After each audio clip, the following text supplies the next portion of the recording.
Alrighty guys, welcome back to the channel. I hope everyone's having a great day. And today we're here on Villa, and I'm going to try to talk through how to be an effective roamer in Rainbow Six Siege, how to roam effectively. And yeah, we're going to get into kind of the best ops to use while roaming. We're going to talk about what I would consider the two big main roaming styles, and then we're also going to discuss a third way that I personally like to roam that is best for helping your team out. But yeah, and we'll just kind of talk about map awareness, kind of the mind games with roaming, and yeah, I want to help you guys learn how to succeed while roaming. So yeah, let's get into it. So we're gonna go statue here. So I just picked Villa because it's kind of the best map for some stuff I want to talk about. It has some good areas, but the tips I'm gonna give you here are applicable for all kinds of maps. There's a lot of great maps to roam on. Uh, Others that come to mind would be like Bank, of course, Consulate, Cafes, great. A lot of those big maps, but as well as small maps like Border, where you can get a lot of cheeky angles and catch the attacking team off guard. Anyway, so the best operators right now for roaming. I wouldn't play Cav at all. If you're playing Cav, you're kind of throwing. But otherwise, we got ops like Alibi. She's great. She comes with a deployable shield, which I really like. And otherwise, the Mozzie Mute combo is really strong right now. You can also roam with operators like Legion or Ela. But Vigil is kind of the gold standard, I would say, for roaming, just because it makes them harder. It makes it harder for the attacking team to drone you out using his ability. And yeah, great guns, great kit. I think Vigil's probably the best. So yeah, let's hop into it here. Yeah, I like to roam a lot on Villa, but like I said, a lot of good maps to roam on. So yeah, we're here on statue. So the first main style when it comes to roaming is going to be just wasting the attacker's time and kind of burning their utility and using up their drone time. And the most effective way to do this is to kind of start the round at early entry points of the attacking team, right? So a lot of teams will come up onto this south balcony, of course, the veranda, if you will. So a lot of teams come up here. So a good strategy would be maybe kind of sit here, show your face early, and then run back to a safe spot. But they're basically just show yourself early so that they're gonna have to drone you, they're gonna have to pinpoint you, and you're kind of starting to get into their mind, right? Let them know that you're gonna be a problem for most of the round. Another spot I like to be at would be like piano. A lot of people come through pottery. You can also just kind of break this door, run away, kind of scare them, right? But yeah, otherwise you want to waste as much time as possible, as well as survive into the later rounds. And we're going to talk about that in a bit. But yeah, Phil is great because there's a lot of staircases, and you can run away quickly. But yeah, you want to make them have to drone you out, you want to waste their time, and you want them kind of guessing where you are. Alrighty. So let's get into the second objective of roaming and kind of the second style to play, which would be fragging out, getting a bunch of kills.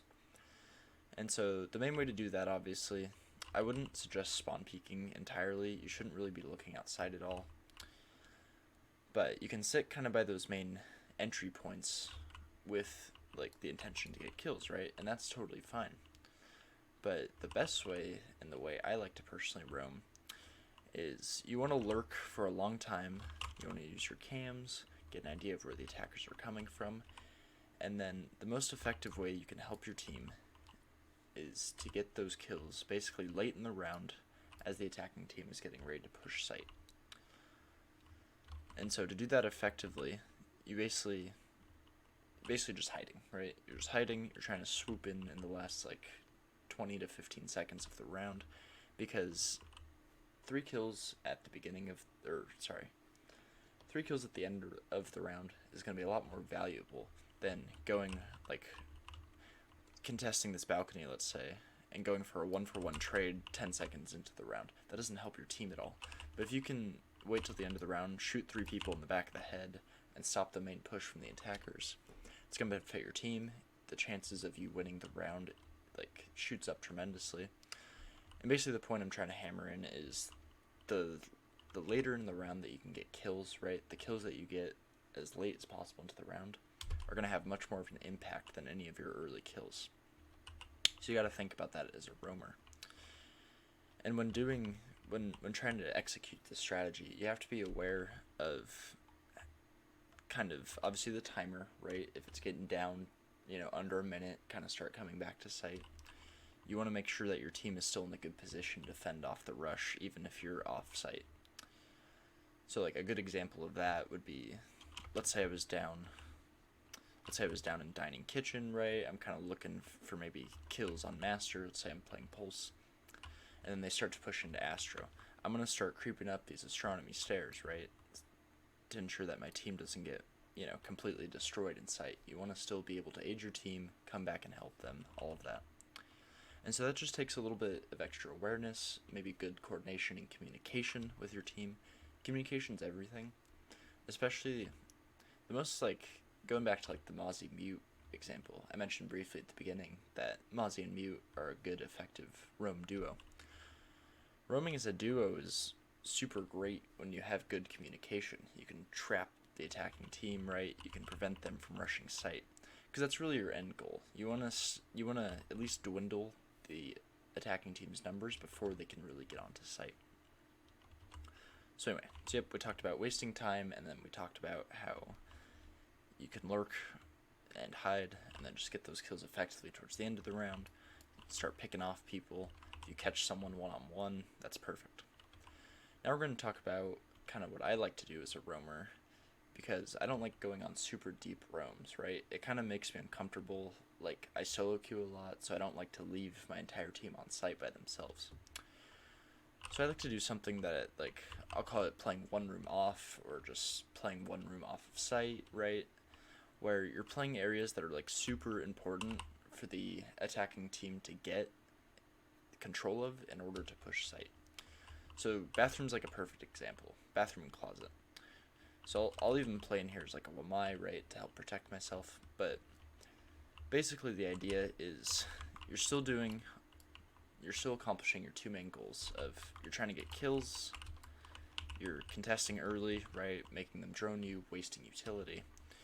But you don't want to spend a life here, right? You want to basically not allow them to take easy control of this area, but then it's a super quick path back to site. There's other examples like this, Pixel on Cafe, right? Super strong spot. It's super important to hold piano, but that's a spot where you can easily and safely get back to site if you start to get too much pressure from the attacking team. You don't want to die here, right? Because you want to be alive once again to help your team later into the round.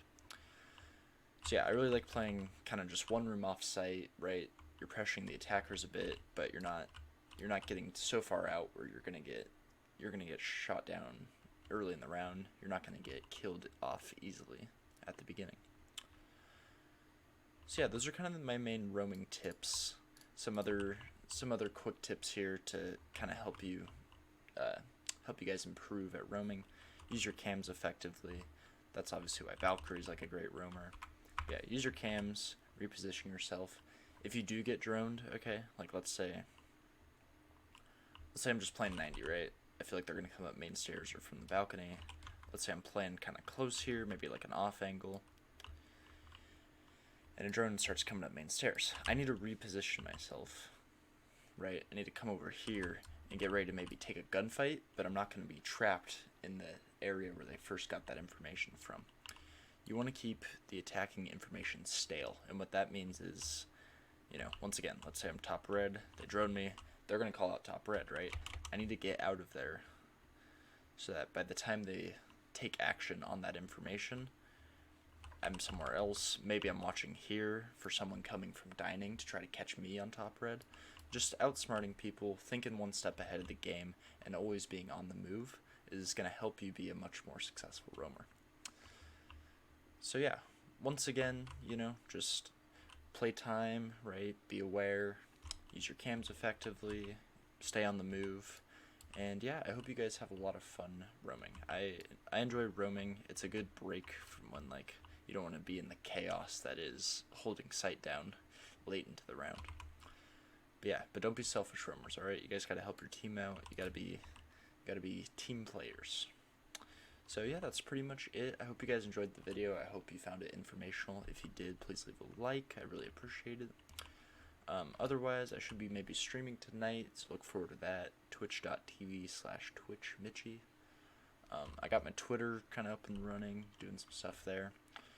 But yeah, thank you guys for watching. If you made it to the end, I love you very much. I appreciate you guys, and yeah, I hope you all have a great rest of your day. Thank you, and bye-bye.